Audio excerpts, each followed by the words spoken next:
السلام عليكم ورحمة الله وبركاته. ازيكم حبايبي؟ عاملين ايه؟ يا رب تكونوا بخير. النهارده هنعمل صينية جلاش باللحمة المفرومة.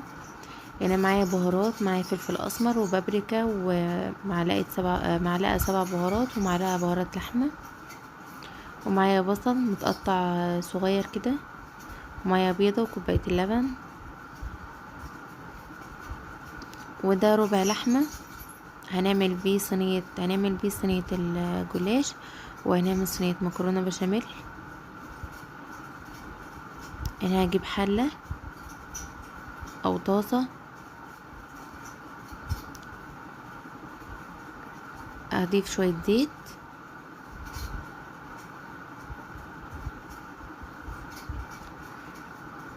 وهنزل بالبصل واللحمة مع بعض. انا هنا بحب احطهم مع بعض علشان اللحمة تشرب المية اللي هتنزل من البصل.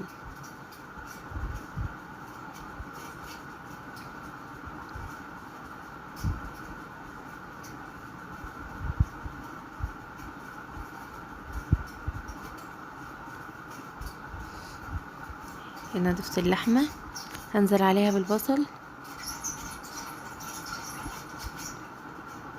وهقلبهم على النار لحد ما ياخدوا لون كده، والبصل يدبل خالص، واللحمة احس ان هي بدأت تستوي. هنا خلاص اهو المية نشفت، المية اللي نزلت من اللحمة والبصل نشفت خالص. هنزل بالبهارات اللي معايا،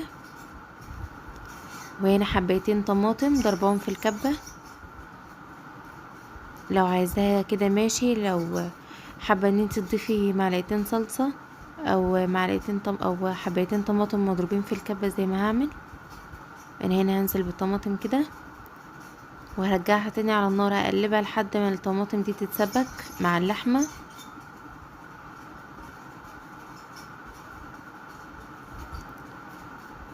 هنا معانا بقى العصاج بقى جاهز.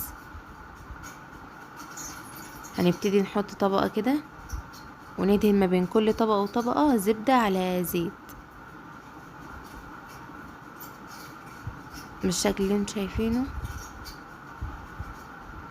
هرص نص كمية الجلاش واحط العصاج في النص كده. عاوزة تضيفي برضو على العصاج فلفل الوان، عايزة يعني تحطي الاضافات اللي انت عايزاها، بصل جزر مبشور، الاضافات اللي انت عايزاها حطيها. انا حاطه يعني حطاها كده، عاملاها بالطريقه اللي عيالي بيحبوها. هنا ابتديت رصيت الكميه التانية فوق ما بين كل طبقه وطبقه زبده وسمنه، وهقطعها كده بالسكينه، وهضيف اللبن مع البيضه مع فلفل اسمر، رشه فلفل اسمر وملح، ودخلتها الفرن. بتفتحي الشوايه وتحت في وقت واحد بس، بتوطي الشوايه. هنا خرجت معايا بعد 10 دقايق بالشكل اللي انتوا شايفينه. قطعتها وقدمتها بالشكل ده. يا رب الفيديو يكون عجبكم، ولو وصلتوا لحد هنا ما تنسوش اللايك والاشتراك في القناة. اشوفكم في فيديو جديد باذن الله. السلام عليكم ورحمة الله وبركاته.